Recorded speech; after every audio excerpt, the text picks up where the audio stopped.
Guys আমরা চলে আসছি রাঙামাটি কাপ্তাই লেক বৌদ্ধ মন্দির এবং এখন যাব আমরা আদিবাসীদের বাজারে।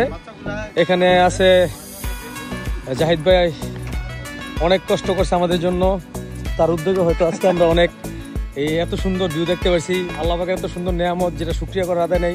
ছোট ভাই সাজ্জাদ তুমি চলে আসো, তুমি কিন্তু দেখতে অনেক নায়ক ভাই, ঠিক আছে? তুমি কিন্তু তামিল নায়কের মতো লাগে তোমাকে, ঠিক আছে? ওহো অমিতাভ বচ্চন, গোবিন্দ গোবিন্দ গোবিন্দ আসছে। আর এখানে আছে সঞ্জয় দত্ত, সঞ্জয় দত্ত চলে আসেন। ওফ নাইস। এখন আমরা যাচ্ছি, দেখেন আপনারা ভিউটা অনেক সুন্দর, যেটা না দেখলে না হয়, আসলে চোখ জন্য অনেক সুন্দর, ঠান্ডা শীতল হাওয়া বাতাস। জীবনের সময় হলে একবার আসবেন, ঘুরে যাবেন, ভালো লাগার মতো দৃশ্য আছে এখানে, সবাই আসবেন। আমরা এখন চলে আসছি পাহাড়ি আদিবাসীদের গ্রাম, আপনারা চলে আসুন।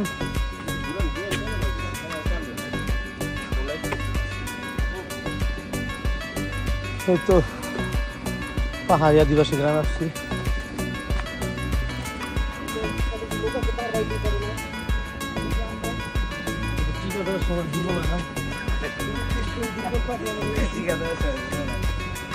মুন্সিগঞ্জ জেলার প্লাবাইন একদম 100 একজন আছে দুর্বল, এই যে দুর্বল, আমি সব দিকে দুর্বল, মনের দিকে দুর্বল। কি ঘামছে দেখেন, ও মাথা মাথা পোতা সব।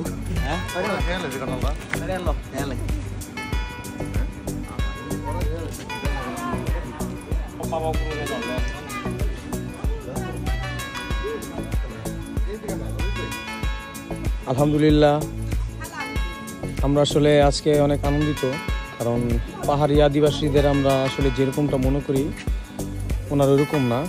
আমাদের যেমন প্রত্যেক 2টা ঈদ হয়, আজকে ওনাদেরও ঈদের দিন, আমরা বুঝতে পারি নাই। তো আজকে আসছি পরে আমাদের যারা আমরা 6 জন আসছি অনেক দূরক্লান্ত হয়ে, সবার মানে আসছি পরে এক একজন ডাকতেছে আমাদের বাসায় আসেন, আমাদের বাসায় আসেন। এমন একটা আন্তরিকতা, এমন একটা ভালোবাসা, এটা আসলে টাকা পয়সা দেওয়া হয় না। যেমন এই যে আমাদের বন্ধু আছে বন্ধন, বন্ধু জীবন, বন্ধু সাজ্জাদ, বন্ধু হৃদয়, বন্ধু জাহিদ, আমাদের মেহমানদারি করার জন্য ওনারা রিকোয়েস্ট করে ঘরে নিয়ে আসছে। আসলে আন্তরিকতাটা দেখে অনেক ভালো লাগছে, ঠিক আছে? আপনারাও আসবেন। আসলে মানুষ সর্বপ্রথম একটাই পরিচয়, আমরা মানুষ, ঠিক আছে? এখানে কোনো ভেদাভেদের কোনো কারণ নাই, ধর্ম যার যারটা তার তার কাছে। আমরা মানুষ মানুষকে ভালোবাসবো, মানুষ মানুষের পাশে থাকবো, এটি সবচেয়ে বড় কথা, ঠিক আছে? এই যে ভাই আমাদের আজকে ওনাদের ঈদের দিনে আমাদের খুব আপ্যায়ন করতেছে। আর মনে করেন সবচেয়ে বেশি আনন্দিত যে মানুষ, আমরা অনেক দূর থেকে আসছি, এত ভালোবাসছে, ঠিক আছে? অনেক অনেক কিছু আপ্যায়ন করছে, ঠিক আছে? আসলে আমরা বুঝতে পারি না আসলে মানুষ এত আন্তরিক হয়। আজকে ওনাদের এখানে না আসলে বুঝতে পারতাম না। আমরা ওনার ভালোবাসে আজকে অনেক মুগ্ধ হয়ে গেলাম, ঠিক আছে? ভাই আসলে আপনাদের উৎসবটা কি আজকে?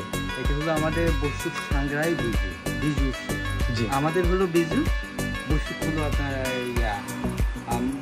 বৈশুক মারমাদের, আর না সাংগ্রাই মারমাদের, মারমার ত্রিপুরা।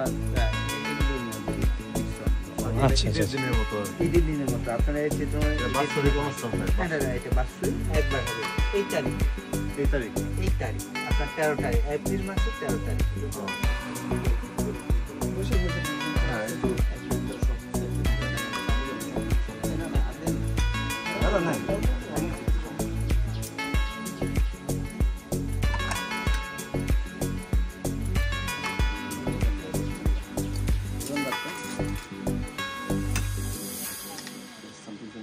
এটা কোন থেকে বাস দিচ্ছেন? বাস দাদা এটা বাস না, এটা হলো সবজি, সবজি বাসের এটা পাইনি, বাসকরল যেটা বলে আর কি, এটা পাওয়া হয়নি এখন, টাইম নাই এটা। হ্যাঁ আমরা সাজিকে গেছিলাম তখন এটা পাইনি বলে, এখন সিজন না, সিজন না। তো এগুলো হলো সব পাহাড়ি শাক, সবজির, পাহাড়ি সবজির মধ্যে রয়ে গেছে, আবার মিক্স সবজির মধ্যে নাকি। হ্যাঁ ওটা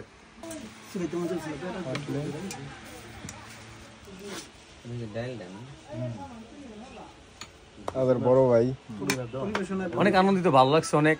আসলে আমরা মানুষ যেরকম মনে করি এরকম না, আসলে মানুষ মানুষের জন্যই, জীবনটাই তৈরি হয়েছে মানুষ মানুষের জন্য। মানুষ মানুষকে ভালোবাসবেন, ধর্ম যার যারটা তার তার কাছে, ভালোবাসা সেটা অন্যরকম এক জিনিস।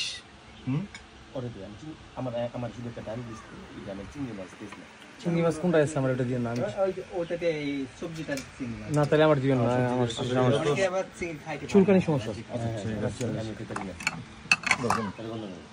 যে আমাদের এই যে দাওয়াত করে খাওয়াইলো, উনি আমাদের কষ্ট করে একটা কাঁঠাল বেড়ে দিছে। এই কাঁঠালটা আবার জীবন সাহেব একটু মডেলিং করে ভুয়া আটকাইছে, ঠিক আছে, কিন্তু ওই যে গাছ পাকা কাঁঠাল, কিন্তু একটু পাখিতে খেয়ে ফেলছে। যাক আলহামদুলিল্লাহ, এই বছর এখনো কাঁঠাল খাইনি, আজকে খাবো মন ভরে। এটাকে ইসে নিয়ে যাবো, টলা নিয়ে যাবো, হ্যাঁ টলার নিয়ে খেতে হবে। টলা নিয়ে খেতে হবে। আসলে আমাদের ভাগ্যটাই ভালো, যেদিকে যাচ্ছি আজকে শুধু একদম সুন্দর লাগছে এটা। ঠিক আছে, ওকে।